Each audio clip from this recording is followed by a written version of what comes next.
And good morning to you. Cheers. And audio is working. Video hasn't given me much of a problem, but audio, boy, that has surprisingly been the challenge here. So, good morning. I got up at 4 a.m. in order to try and reduce my jet lag for my flight to Denmark on Friday, Saturday. So I will see if I can stay coherent. And yeah, so I would like to talk about the challenge of cybersecurity for small and medium businesses. And this has just been kind of brewing in the background for me, which I'll share a few examples, some of which are my own. And it is a challenging problem. It is difficult. I don't know what the answer is. I'll just kind of speculate, offer what I'm seeing, some thoughts, and like all large, difficult problems, I don't think there's any one solution. So I don't quite know how we're going to evolve out of this current breach notification daily situation and vulnerability announcement daily, but let's see what we might be able to do. So I have been receiving these emails regularly, maybe once a month, once every other month. It's not a daily or weekly occurrence, but with enough regularity that when I receive an email like this, I know what it is.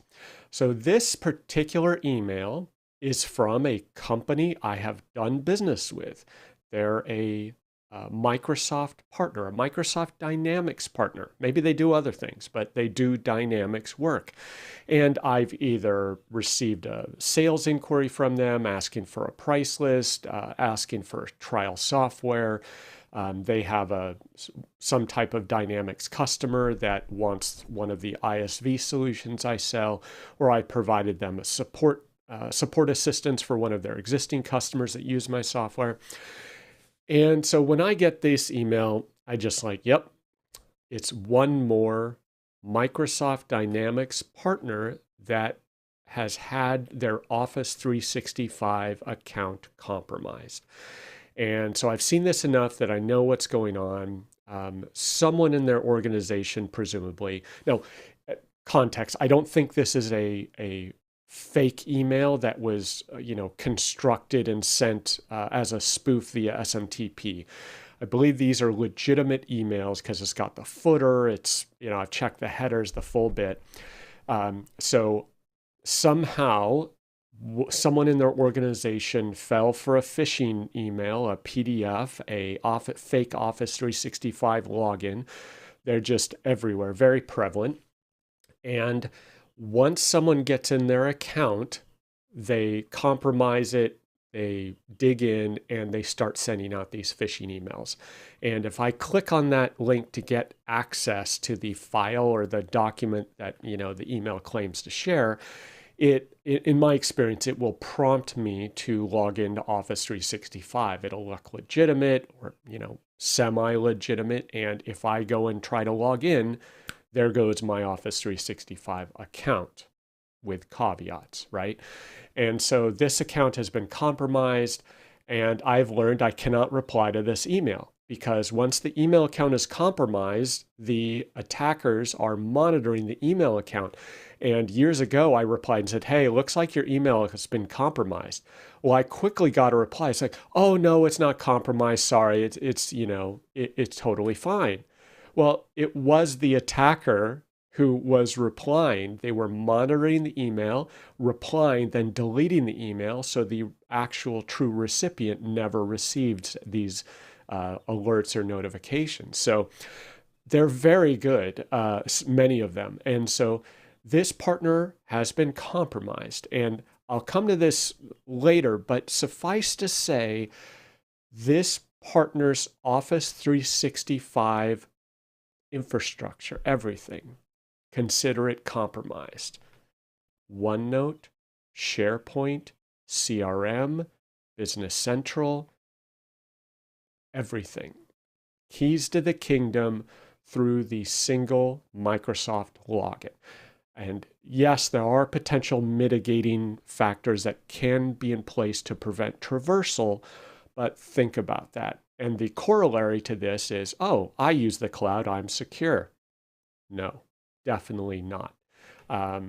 So legitimate concern, and this is what started a conversation with my friend Shannon Mullins about Microsoft Dynamics partner security. And this is expanded into small and medium business security because it's a difficult challenge. Okay, so with that context, a couple weeks ago, received a call from a partner saying, hey, we're having to rebuild everything and we need the documentation, software install, license keys, everything. We're starting from scratch. It's like, what's going on? It says, well, the company got ransomware and completely wiped out all of their IT infrastructure. So they're having to rebuild everything from scratch. They've been shut down for several weeks. We're just about done with some of their base IT infrastructure to bring them back online. Amazingly, I don't know how, but it seems they did have recoverable on-prem database backups, SQL database backups for their ERP system, their on-prem ERP, and it sounds like they were able to ship those off to a hosting provider. So they were back online quickly with those because that hosting provider is very good at recovering customers who've had this situation. And so apparently their ERP is fine, but the rest of their IT is still kind of trashed. So although apparently they did not lose ERP data, they lost several weeks of the rest of their data, whether that's files, emails, you name it. So significant event for them. So this is bringing it back home for me. This is my daughter in 2020, 2 years ago, the height of the hysteria of the pandemic. All school went online, and I am home trying to do work, trying to babysit, and trying to get 2 kids through their school day with online learning. That involves, laptops, webcams, Wi-Fi, reliable internet, answering questions. It was chaos for everyone. And so I'm trying to rein in these kids. My older daughter is easier to manage. My younger daughter here, she is a handful. And so the biggest challenge I had was keeping her off YouTube in the middle of class. She figured out on her iPad she can split screen YouTube while supposedly being in the Google Meet or Zoom or whatever it is because she found it boring. They're like blah, blah, blah, blah, blah, right? And so she's like, oh, let me watch YouTube. So I'm trying to say, okay, how do I restrict YouTube while she's supposed to be in class? I got to do work. I can't look over my shoulder or monitor constantly. So I'm like, oh, I'm a smart guy, right? I know how to solve this problem with network tools, right? Enter the firewall. So I called up a company that had provided me with some security services, endpoint protection in the past. And I said, hey, hook me up with a fancy firewall. I had some Unify equipment. I had the Unify USG, which is okay, like in the Unify ecosystem, but it just had some severe weaknesses and it had no capacity to do detailed or granular access control. So I couldn't say this machine has time of day limitations. These websites have time of day limitations. I want this device to not have access to YouTube from 8 a.m. to 4 p.m., for instance. So I called up this security provider that said, yeah, this is the new latest and greatest fancy SonicWall firewall. And I have a SonicWall VPN appliance, so I thought, okay, that makes sense. Let's stick with that. So this is a $2,000 firewall, which, in the corporate world, not a big deal. For me, that's pretty expensive. And I'm going to take a wild guess that I have the craziest home office network in my neighborhood. Just going to go out there on a limb. And so this SonicWall TZ570, the Sonic OS 7, latest and greatest, bells and whistles, super fancy. And I paid an additional $700 or something to have the security firm, the managed security provider firm, implement this. So they took them forever. I filled out a questionnaire. They said, what do you need with your firewall? I answered all their questions. I need these features, this configuration. They delivered it configured, right? These are security experts, which remember this, right? My 9-year-old daughter, in less than a week, figured out how to completely bypass the firewall. And I'm not talking like jump through a few hoops and get past a couple of restrictions. We are talking 100% bypass of every single security feature, mitigation tool I had on my entire network.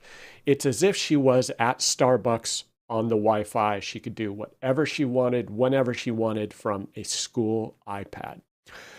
This absolutely blew my mind that I spend $2,000, have security professionals configure my firewall. It was like an open door that she just walked right through. A 9-year-old girl in elementary school doing online learning with a school iPad. Think about that.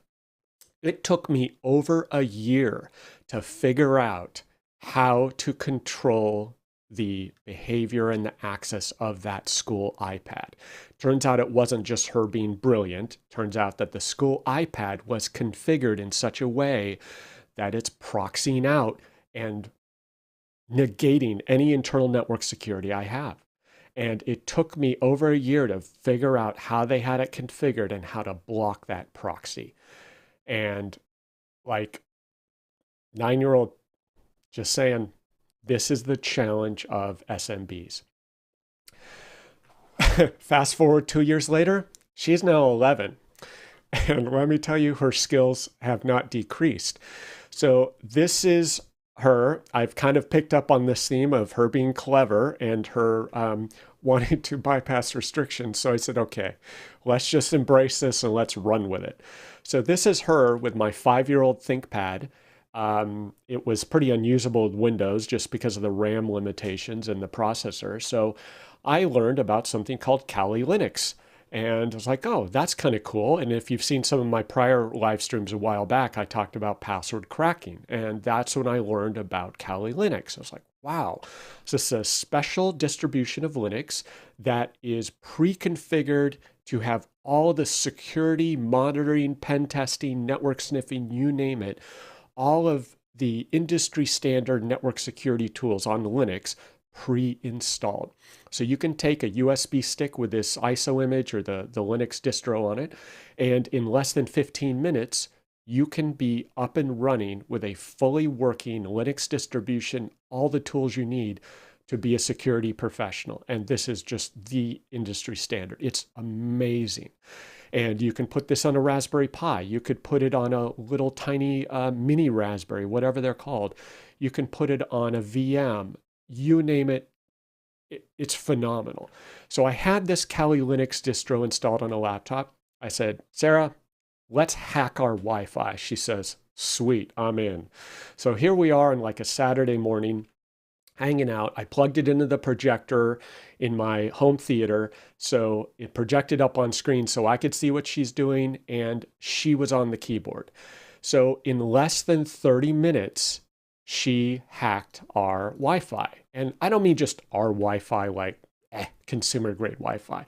I mean my Wi-Fi. I mean my fully configured, lockdown, unified, business grade Wi-Fi, right? 11 years old in a command shell on Kali Linux. She'd never seen it before in her life. She didn't know what a command prompt was. She's never heard of Linux. 11 years old, less than 30 minutes, fully compromised the security of my Wi-Fi. Think about that.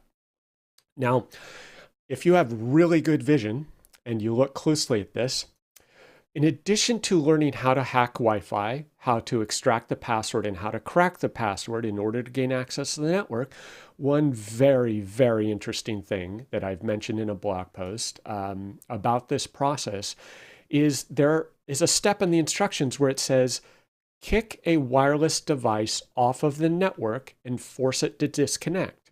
By doing so, you push it off the network and it attempts to reconnect, thereby trying to re-authenticate, and in the process sending the encrypted Wi-Fi password over the air such that you can capture that and crack the password. Brilliant technique, right? Incredibly simple. You don't need to like magically sniff the password out of, random packets like what they did in the old days. No, you just kick one iPhone off the network. It will try to reconnect and transmit the encrypted password. Truly brilliant, right? Well, when I read that, I thought, you have got to be kidding me, because what is really going on there? It's just one step of Wi-Fi cracking, but it happens to also be a denial of service against the Wi-Fi network, and it's called a deauth attack. I'd never heard of this. It's like, you've got to be kidding me. Anyone, not even on the network, can deauth any and all devices on a Wi-Fi network? Like anywhere? Anyone within range of a network?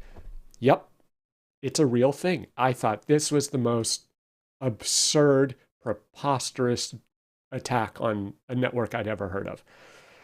So one line, air replay -ng deauth, and you can have no parameters. It'll just wipe out every wireless device on a network. Or you can be a little more controlled and you can target a specific access point and a specific client on that access point on a specific channel on the Wi-Fi network. And there you see, sending deauth code, and it just kicks a device off the network, and the device is like, oh, I'm getting logged off. Let me try to log back on again. Here is the encrypted password, attacker. And what is absolutely crazy about this is any kid, any 11-year-old with a laptop can do this in any parking lot within access to a wireless network. Sit in an office park, they can take down 20 different businesses. You'd have no idea who is doing it, where they're at, nothing. Well, it gets worse. $17. You can buy this tiny little circuit board. This is how big this thing is. This is what it is. This is a larger version of what you see here. It's smaller than a stick of gum. $17. This is a purpose-built, dedicated Wi-Fi deauther. And he has a built-in screen, has a little wheel on it so you can toggle through the menus. And this thing hooked up to a USB battery bank can deauth a network for days. And you'd have no idea. Just stick this in bushes somewhere. Like just crazy denial of service attack. And the reason I mention this is because I started researching this and I thought, this is insane. There's got to be a way to prevent this. And forum post after forum post after blog post, and the answer was no. Nope, there's nothing you can do except call the FBI and see if they can send out RF detectors to find, who's doing it. I'm like, that's crazy. And then I read that someone said, oh, well, there's this network standard that Cisco created that Cisco gear can use to mitigate the attack. It's like, okay. And so I then looked into Unify because I use Unify wireless gear and like, okay, can Unify mitigate this? And turns out, yes, they introduced a feature called 802.11w or management frame protection. And they people said, yes, this does exist, but, and even an authority in the network administration space, like a well-respected guy in the network administration space, Tom Lawrence, he had a full article and video on this. He says, yes, it's available, but it doesn't support older devices, only supports the latest generation of Unify gear. And like, it's unusable because you'll have so many devices that don't support this new standard. And I was so bummed. It's like, well, let me see if my network has this because I have the older Unify gear. So I poked in there and found this option buried 3 levels deep called protected management frames. Depending on the vendor, it has a different name. So I tested this and guess what? Every single person, every single resource, forum post, blog, article, everything was wrong, dead wrong. As of 2022, at least, it is available in Unify gear. It does work with the older generation of the access points just fine with the current firmware at least. And it does fully mitigate the attack. And I had to dig to find I think a 10-year-old device, 7 or 10-year-old device, an ancient original iPad Air. That was the only device I found that I had handy that did not support the protected management frames feature. My current iPhone worked fine. My 2-3-year-old iPhone worked fine. My 5-year-old ThinkPad worked fine. So anything in the last 5 to 7 years with a modern Wi-Fi chipset and modern drivers supported it. So I've enabled protected management frames on my Unify network in order to mitigate this attack. So think about that. Authorities who I trust said, nope, it doesn't work. You can't do it. There's nothing you can do to protect yourself. They're all wrong. And they're not being malicious. They haven't tried it. They haven't taken the time to test it, at least not repeatedly. Maybe they tried it 2 years ago and it didn't work, but it works now. So I wrote a blog post going into excruciating geek level detail on how to enable it and how it works. Okay, so this is the challenge that small and medium businesses are facing, right? So then we have, 1 second, it's getting toasty in here. So then we have a real doozy escalating in challenges here. On May 27th, the cybersecurity Twitter started buzzing with discussion of this new, what looked like a vulnerability. But it was so strange that they didn't know what to make of it. It turns out, after several days of digging into it, they realize that it is a 0-day vulnerability in Microsoft Windows. Several components in the attack chain that represent a 0-day vulnerability that was not known publicly, like officially as a vulnerability. And even worse, it is a 0-click vulnerability. You don't have to click on anything. You get an email attachment, and if you're configured to preview that attachment, or if you save it or whatever, if that attachment is on your computer, a Word doc in this case, that Word doc, without any intervention by you, can fully compromise your machine, bypass every single layer of security that could exist on that PC. And looking back at some of the signatures on the file, people quickly found that this vulnerability has existed in the wild at least 7 weeks prior to May 27th. And they found a reference in a university dissertation about security vulnerabilities that someone had speculated that this was a vulnerability 2 years prior. So I'm going to guess this has been exploited by nation states and intelligence agencies for over 2 years. This has been a known vulnerability. And it only just got caught by someone curious about what was going on with this weird document they received. They submitted it to Microsoft months ago. Microsoft Security reviewed it and said, no, this is not a vulnerability. This is just a feature, and Windows Security controls will effectively mitigate this. Turns out they were wrong. And so a couple days after May 27th, Microsoft issued a CVE for this, and it's nicknamed Felina or Mezdita or something as Microsoft's name because it relates to MSDT, Microsoft Diagnostic Tool. And this has been exploited in the wild now. It doesn't appear to be like heavily exploited at this point, but there's currently no mitigation for this as of June 8th. So kind of a big deal. How is a small and medium business going to prevent this? So in my evening reading, I saw this pop up in my Twitter feed. The author of this book, announced that their book had been published by Pact. And so I said, incident response techniques for ransomware attacks. Cool. So I have a Pact subscription and I have a pile of credits that I haven't used. So I purchased this book.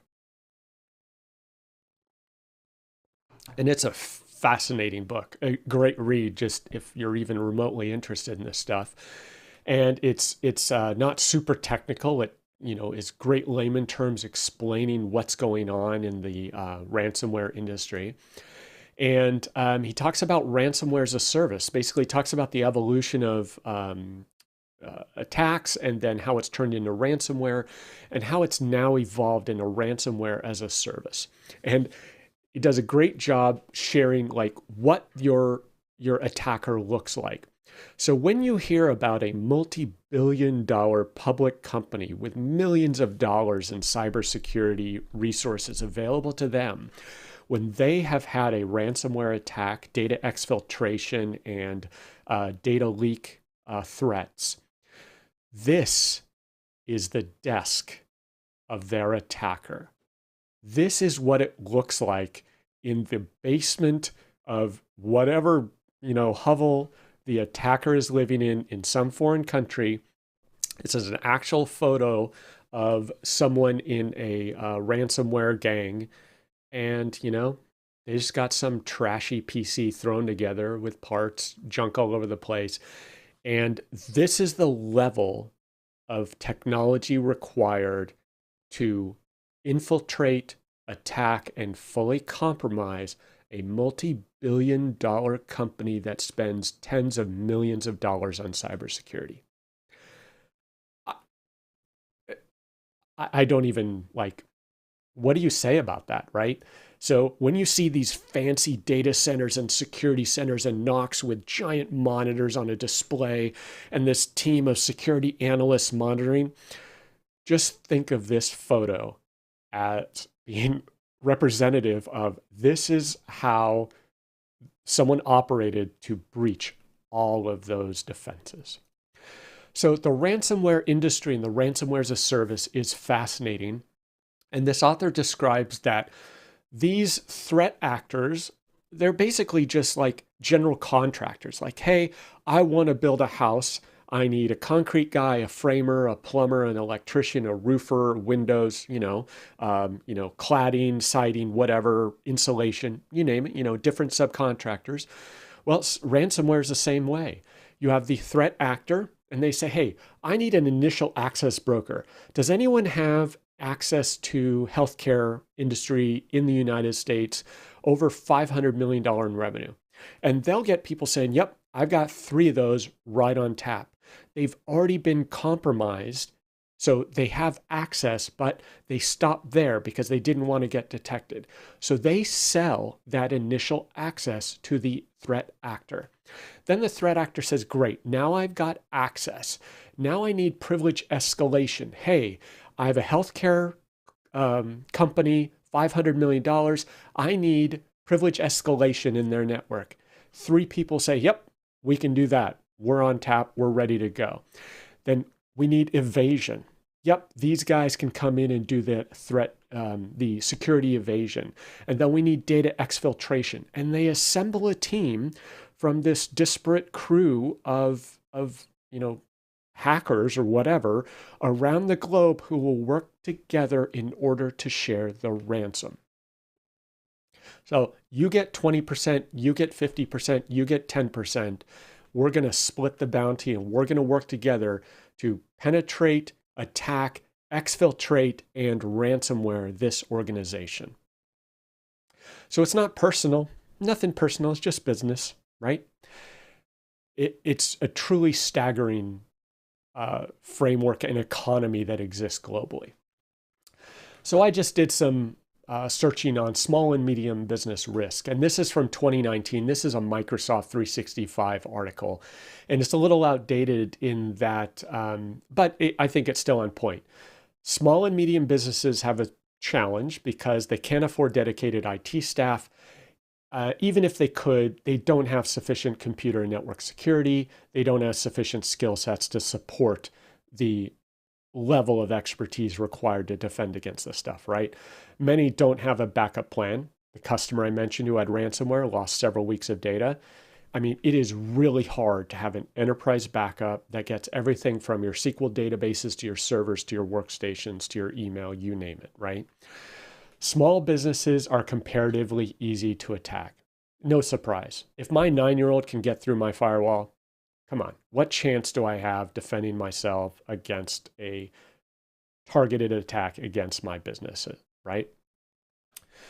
And so cyber attacks are the new normal for business. I fully agree.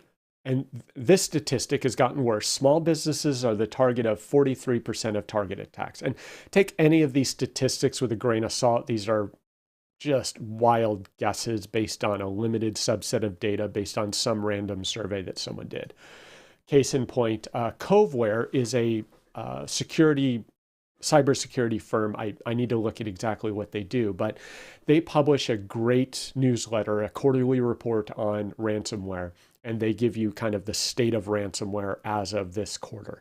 And Q1 2022, they're estimating that roughly 35% of attacks are against businesses with less than 100 employees, and 70% are 1,000 employees or less.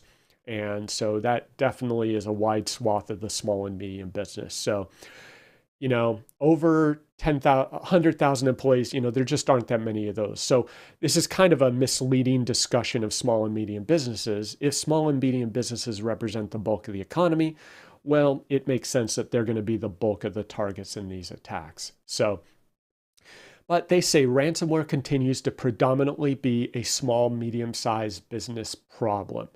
And ransomware affiliates are saying, well, what is the cost-benefit analysis for us? Do we try to attack Boeing, government agencies, Walmart, who have the resources, who can bring in law enforcement, who can really come after us internationally and bring in Interpol against us? Or do we attack small and medium businesses that don't have the cybersecurity resources, the legal resources, the law enforcement resources? They're just much easier targets. So less blowback on them when they go after these small businesses, right? So what's the huge challenge for small and medium businesses? Well, like in many cases, you could apply I think it's Pareto principle is what it's called. It's the old 80-20 rule. If you address 20% of the concern, you can potentially handle 80% of the use cases or problems or challenges, right? So that may work for many situations, but for cybersecurity, is 100% enough? If you did everything right, 100% right, by the book, endpoint protection, firewalls, all the proper security implementation and training, you would still technically be vulnerable to that Windows 0-day, the Folina 0-day attack that's going on right now, or the 0-day vulnerability. If you did everything right, and you'd now be scrambling to patch your system, get updated signatures, and modify some settings on workstations in order to mitigate that attack. It's not a full patch, but you would have to kind of handcraft some mitigations to make that happen. And that's if you did everything perfectly. So this is kind of what it feels like. You're taking a bucket to a building fire. And so it's tough even for the most prepared organization. So what can we do in the small and medium business to have some cybersecurity insurance or mitigations? I'm going to assume the risk will continue. I don't see, I mean, things change rapidly, but I don't see the ransomware industry changing much. They're making money off of it until their profit motivations change or their incentives change. I'm going to assume the risk is going to continue. So I'm just expecting an incident. No matter what I do, no matter how well I prepare, and I'm not terribly well prepared, I'm assuming I'm at risk. Now, what are my odds as a small business? I don't know. Probably not as much as say a hospital or a school district, but I'm assuming that I could just get caught up in some very broad net of phishing accidentally. So I'm planning and preparing for it. And related to that book that I mentioned, Incident Response, where is it? So I'm just going to work on incident response and assume if I get hit, what do I need to do in order to mitigate that and recover, right? So I'm not going to put 100% of my effort in defenses. I'm going to put a little in defenses, but I'm going to just say, okay, when it hits, what do I do to deal with it? And what can a small business do? Well, there are managed security service providers, MSSP, kind of like the firm that I paid to configure my firewall. Yep, they are a managed security service provider. And in addition to selling equipment, selling endpoint protection, selling reporting, selling network monitoring, well, if my 9-year-old got past their base firewall configuration, what does that tell me? And this is one challenge that small and medium businesses will have, right? I want to hire someone. I want to pay someone. Even if I paid them money, what level of expertise am I getting in the small and medium business space?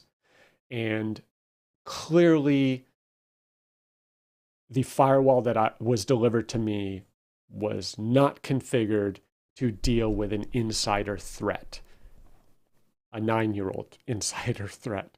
So if a small and medium business has an insider threat that knows how to use a proxy or a VPN and bypass our firewall and security restrictions, well, this managed security provider that I used is not up to the task, is my assessment. So I can't rely on them for that level of expertise. Well, could I pay for NOC monitoring, network operation center monitoring of my network, active monitoring of threats, activities? Perhaps. Am I, as a small and medium business, going to get any, better results out of that? I don't know. Maybe there are good ones. Maybe there are, affordable ones that might work. Cyber insurance. I think a lot of small and medium businesses think they have cyber insurance, or they have purchased what they believe is a cyber insurance policy. And I would strongly caution you to be careful about that. Go back, read the policy, speak with other insurance agents, speak with security experts, and very carefully read the terms and the exclusions and the riders that have been appended to those policies. I'm going to bet you're going to find a laundry list of exclusions that will instantly disqualify your coverage and allow for a denial. And I've read several articles where companies, even large companies, have been denied any type of compensation for a cyber breach, shall we say. And I thought I had some protection. I went back and read my policy because it's a tech package. No coverage. So be very careful. And nowadays, I'm assuming the price of such insurance is getting higher and higher as more breaches are occurring. And so, yes, I don't know that this is a viable solution. You might be able to get it.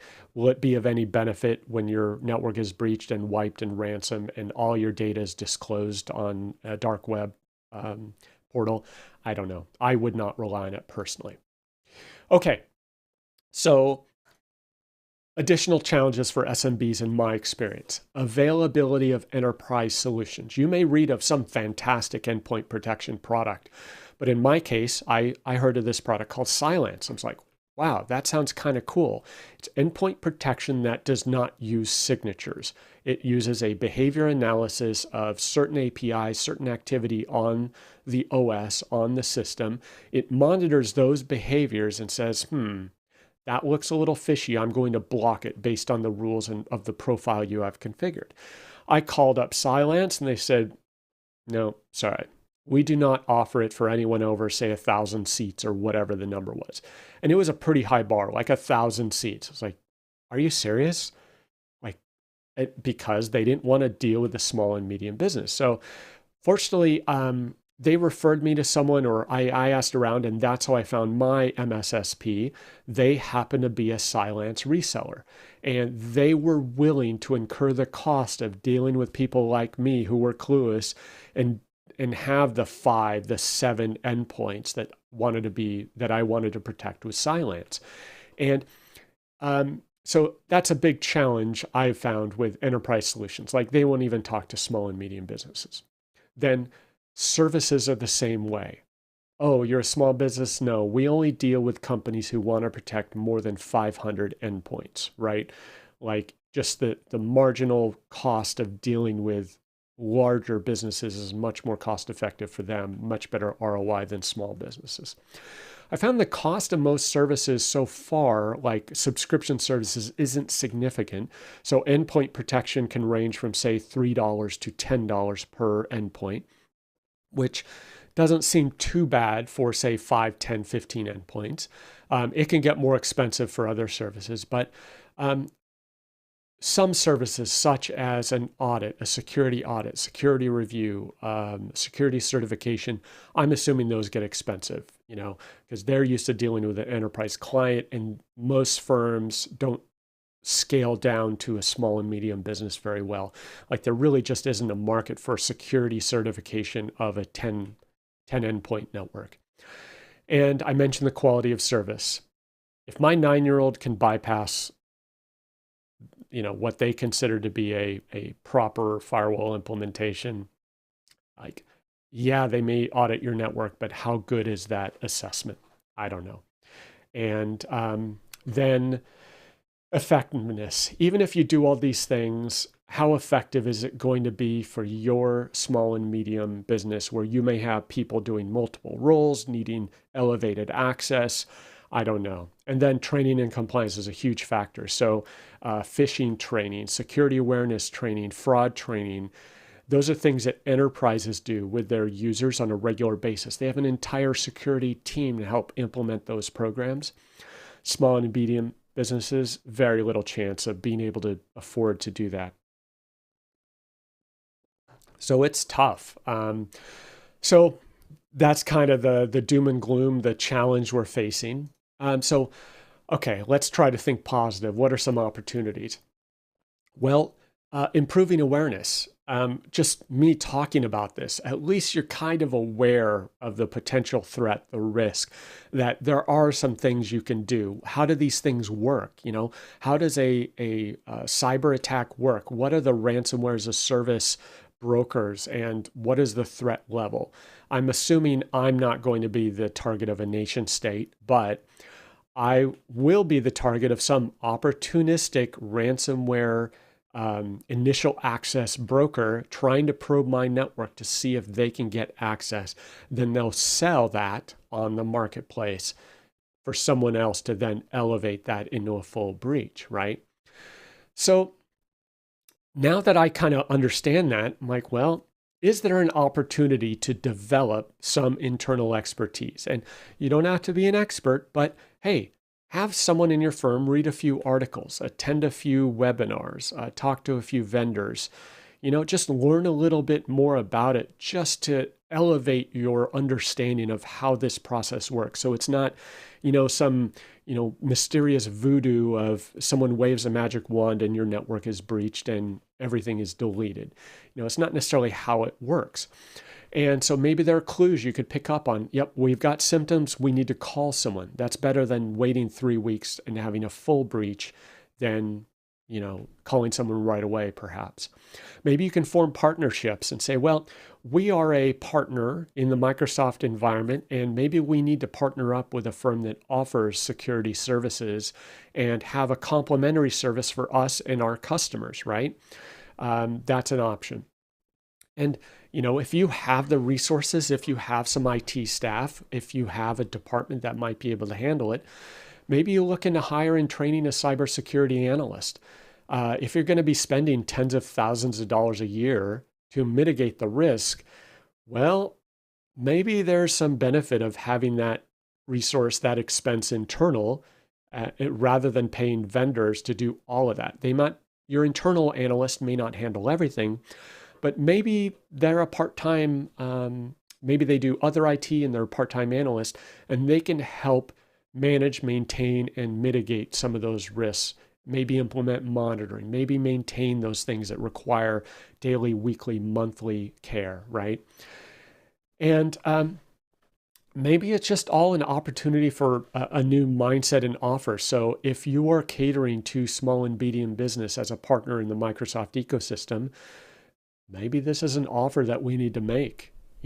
Okay, you developed this solution, you implemented this ERP, and one item on the implementation checklist is always a security discussion, a base security review, an offer of security services, and maybe that's, a new offer you can start making to customers. I don't think it would hurt. And if you have someone who's even mildly interested in this, or you can bring someone on part-time, or you can train a brand new resource coming in IT, which I'll talk about, maybe that's something you can offer. But realistically, I totally get it. Is this even remotely practical? I have no idea. Do any of us have the capacity to take this on as a new role? Well, if it is an offer that you can make and it becomes a revenue center, I think so, for those offering professional services. If you're a small business that is just using Microsoft resources, this may be more difficult. I mean, you may have a hard enough time keeping your network running and dealing with email issues and logging in and keeping your business running. And if you're paying IT providers, this may not be realistic. But if you're large enough where you have any internal IT resources, summer intern may be a great opportunity to make this happen. And I'll show you how that might be possible. And I understand priorities, right? Where does this lay in your priority list? It's one of those kind of nebulous threats, and like life insurance, disability insurance, and those additional insurances you could buy, cybersecurity insurance. How realistic is it? Until you get breached, it's one of those things, well, I can put it off for now, right? But my customer who just got breached, it's very real for them. And it just cost them hundreds of thousands of dollars to mitigate the damage that was done, in addition to having all of their data exfiltrated and posted on a website. The assumption is if you've had a ransomware attack, all of your data has been taken and is ready to be published. And that's part of the ransomware threat now. It's not just unlocking the ransomware and crypto locker that's on your machines. It's release of data is the new threat. And attention span. Like I change topics from week to week, as you may know if you've watched this. Do I have the attention span to deal with this? I totally get it. It's tough. So if it is even remotely a possibility or consideration that you could bring on someone to help or have an existing resource to supplement their services or the role that they have in your organization around cybersecurity. I mean, I'll just share some things that I've been looking into. I've been looking into this for the last couple of weeks for my daughter, who's seems to have a knack for this kind of thing, reaching my own network. So I figure let's put her to good use, right? And I've been cataloging YouTube videos, YouTube channels, books, certifications, everything. And I found this channel by Nicole and Enesse.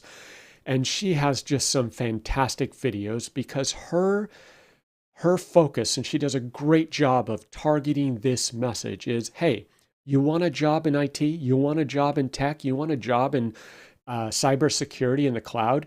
It's what she does. And she's been doing this for 7 years. She did it in the military, in the army, and now she does it for a company. And she talks about starting from absolute scratch. How do you do that? You're a nurse and you want to go into IT. You're a teacher, want to go into IT or cybersecurity. Like, how do you even get started? Fantastic videos and resources on this. And like just breaks it down step by step for the very beginner. If you know nothing, she has great resources and talks about everything from getting started, training, resumes, security, certifications, interviews, you name it. So fantastic resource for getting started. So after watching her videos and several others, I kind of compiled a list of, okay, how do you get started? How do you learn? What certifications would make sense in the cybersecurity space? And she really recommends, for those starting from scratch who have no IT experience, the Google IT Support Professional Certificate. So I have cataloged that. I've gone through the curriculum, documented that, and it looks pretty good. So everything from what is IT support, how do computers work, operating system, hardware, software, and networking. And then it starts to talk about security at the very end. And you can take this online. It's offered through a platform called Coursera, free for 7 days, then $39 a month. And if you get done in 2 weeks, great, $39. If you need to take a slower pace, it takes you 2 months, okay, it's, let's say $80. So not expensive at all. And the pace of this is very simple. It's like in 2-minute, 4-minute videos, very, very bite-sized for short attention span people like me or my daughter. And so if you're working full time and you just have the diligence to do this a couple minutes a day, that's how they pace this. Great job, it looks like. From there, what is her name? Nicole. She recommends perhaps CompTIA certification. So they have some basic certifications in IT. And then on the security side, they have 3 that I found. Security Plus is kind of the base one, then Security Analyst, and then Security Professional. I think those, CISA, CASP. And so those are some of the certifications they offer. And then from there are all sorts of niche cybersecurity certification offered by security firms that have just developed these specialized courses. So this is one that branched out of Black Hills Information Security, and their training platform appears to be called Anti-Siphon, and they do both live and online on-demand courses, and they're either very expensive or pay what you can afford training. And so this is one that I'm looking at for my daughter, and that's Security Operations Center skills. So if you're in a SOC and you want to become a junior SOC analyst or a SOC monitoring agent, what do you need to know? And so they break that down and tell you how that works. And so lots of resources that are available. So this is what it looks like to get started. This is my daughter, now 11. So we cleaned off her desk. We have turned her gaming computer, high-end gaming computer, into her workstation where she's going to learn. And you see we have the little white box on the desk is a Netgate appliance. So she's going to learn pfSense, hopefully. We have several computers, Mac, Windows. You saw the Kali Linux ThinkPad. And so she's got all the things she needs to get started, and she's starting this Google career certification in order to get the Google IT support. So she's starting to go through those videos. And the first thing she did is says, and we started having to create accounts, she says, Dad, stop. I need a password manager to manage all these passwords. And it was like the crowning moment for me. I'm like, yep, I'm very proud. That was what she asked for. So that was fantastic.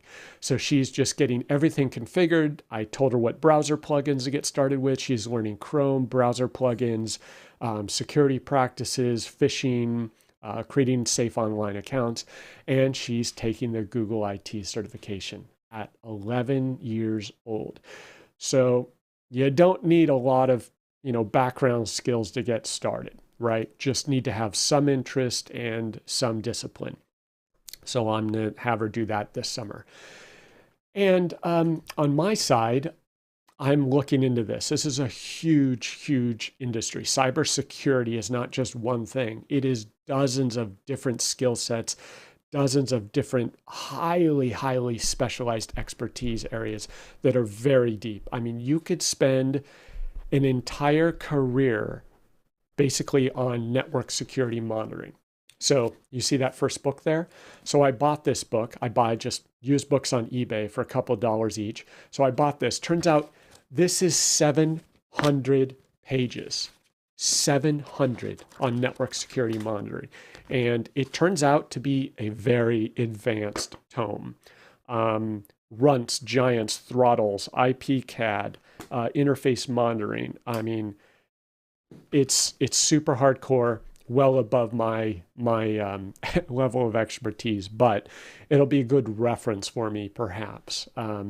And one of the important things about cybersecurity is monitoring and logging. I'm learning, not something I would have thought it, but the logging helps the security professional understand the extent and the scope of a breach. Whether it's one workstation, 10 workstations, it's very hard for them to assess that unless they can go back in time and look at the activity logs to understand how something proliferated. Otherwise, they just have to wipe everything and they may not know the vectors, right? Practical packet analysis, blue team field manual, red team field manual. I've ordered all of those that are on their way. All just eBay used books.